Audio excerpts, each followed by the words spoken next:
Good morning. Welcome to Beautiful Savior. I want to say a special welcome to any guests we have here this morning, whether in person or online. We'd love for everyone to fill out a blue slip. Let us know that you've been here with us and go ahead and drop it in the plate. If you are worshiping online and you want to know more about the church, the website is bslcmi.org.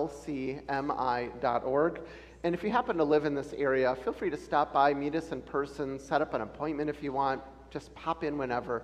We'd love to get to meet you. A choir rehearsal is going to be starting up fairly soon here, and if you are interested in the choir, which is now growing and more people getting involved, please reach out to Julie, who's right up there waving her hand and is playing the organ magnificently today. Reach out to her to learn about the choir. Handbell rehearsals will start the first Thursday in September. Also, we have training coming up to be a Eucharistic minister.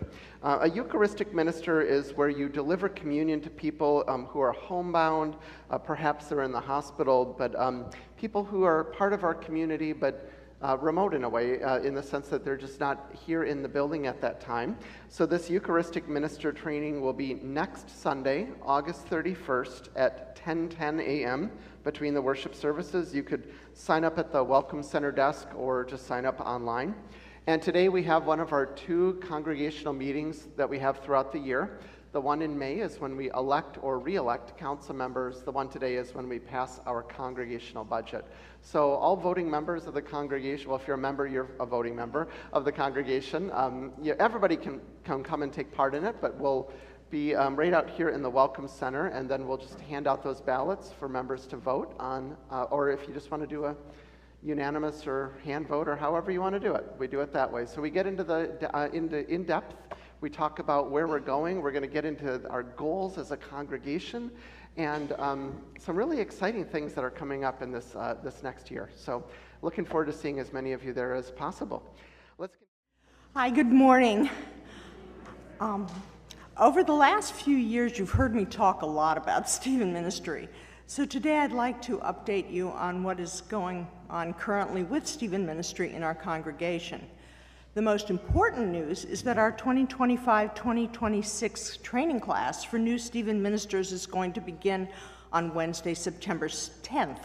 Currently, we have 4 women and 2 men signed up to train to serve the people of Beautiful Savior Stephen ministers. The training classes will meet weekly for 2.5 hours with a 1-week break at Thanksgiving and a 2-week break at Christmas, and will end on February 4th, 2026. So what is involved in these 50 hours of training? Why do we say that Stephen ministers are caring and skilled? How does Stephen Ministry training form people into those who can care for others as Christ would have us do? How do Stephen ministers embody Christ caring for people through people? To begin with, Stephen Ministry training looks at the person of the caregiver. A caregiver learns how to be a focused, reflective listener. He or she maintains and upholds the distinction between their feelings and the feelings of the care receiver, 2 different people approaching a situation or a crisis from very different perspectives. The Stephen minister also learns to be non-judgmental. There's no place ever in Stephen Ministry for saying to a care receiver, "Oh, you don't mean that," or "You don't really feel that way." At the same time, Stephen ministers learn how to be empathetic without losing themselves emotionally in the problems of their care receiver. They learn how to maintain boundaries so they don't infringe on the emotional or day-to-day lives of their care receivers. They also learn assertiveness so that they will not be dragged into doing things that are not part of Stephen Ministry.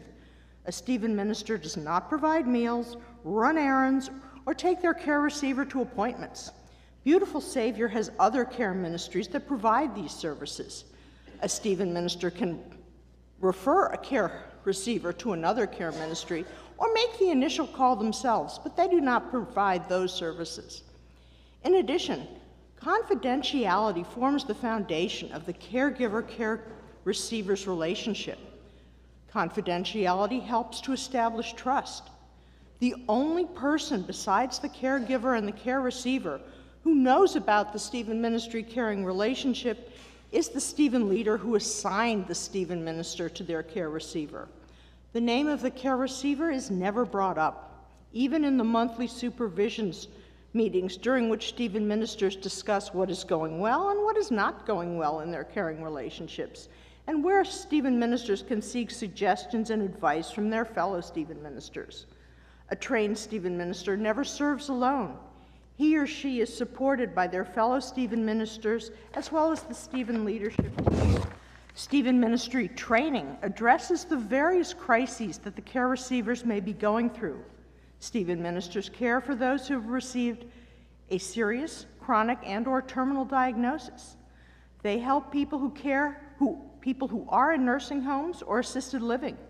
They can help their care receivers navigate the challenges of adding to a family, whether through birth, adoption, marriage, or remarriage. Stephen ministry trains caregivers to help with grief in all its forms: loss of a loved one or a family member, job loss, divorce, or moving. There are several classes and a lot of reading that address mental health issues, including depression and suicide. A Stephen minister also learns how to judge when a caregiver's issues are beyond their training and capacity to help, and who to contact should their care receiver require assistance that they are not trained or qualified to provide. Let me also add that a significant part of Stephen ministry training involves breaking the group into smaller groups of 2 or 3 people to enact typical scenarios a Stephen minister may encounter. This provides the trainees with an opportunity to practice the skills they're learning and to critique and improve their approach to caregiving. If this sounds like a lot to cover in 50 hours of classwork, it is. But it is also some of the most practical and valuable training anyone can take. Stephen ministry training is truly applicable in all walks of life, no matter what your career or age. If Stephen ministry sounds like a good fit for you, or you hear that little nudge from God, or if you'd like any additional information, please contact any of the Stephen leaders: Marian Tarowski, Allison Bazile, Ken Foudy, Patty Tiemann, Louise Green, Shelley Beck, Pastor Hemke, Pastor Nick, or myself. We'd be happy to answer any questions you might have. Thank you.